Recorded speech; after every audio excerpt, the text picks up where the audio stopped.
Governor Makinde's reaction and his state address on what seeking for United Nations intervention and probe on what really happened. He's seeking a scrutiny of the process. The Governor Makinde's statement from yesterday, which let me remind you, so that when I'm giving you the other reaction, you might remember and be able to give perspective to what the reactions look like. This was what Governor Makinde said yesterday, which has now received a lot of reaction.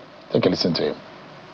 With a full sense of responsibility as the executive governor of Oyo State, call on the appropriate international human rights and accountability mechanisms, including those within the United Nations system, to closely examine the facts surrounding this abduction and the circumstances of its resolution. Such scrutiny is not intended to undermine our institutions.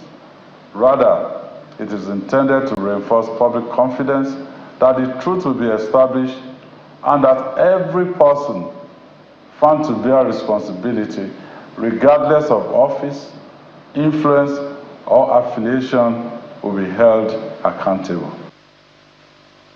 The call for scrutiny on the matter generated a heated debate on the floor of the Senate today.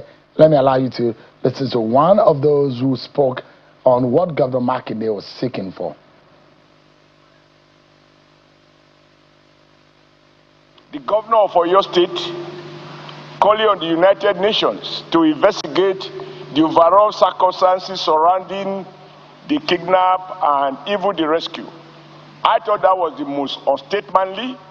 He was carrying partisan politics too far, and this Senate should condemn his unguided statement.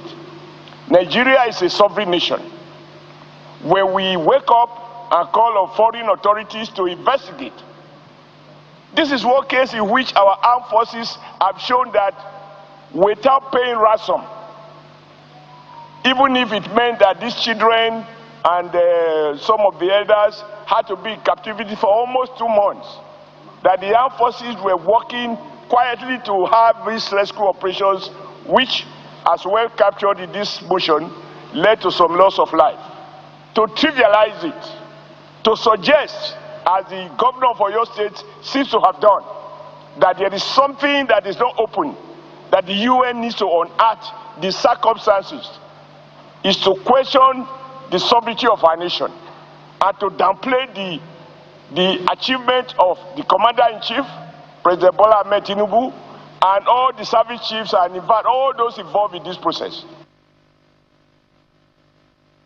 More reactions continue to trail what Governor Makinde said. This time around, Nigeria's permanent representative to the United Nations, Ambassador Jimoh Ibrahim, has faulted what Governor Makinde has said. The call for United Nations probe scrutiny into the abduction of the school children and teachers in the Orire local government area of the state, insisting that a global body does not interfere or intervene in the internal affairs of sovereign member states. In a statement released by the ambassador's office in New York, Senator Ibrahim says matters relating to internal security fall within the responsibility of national and subnational governments, stressing that the United Nations is not empowered to investigate domestic security incidents such as a recent abduction in Oyo State.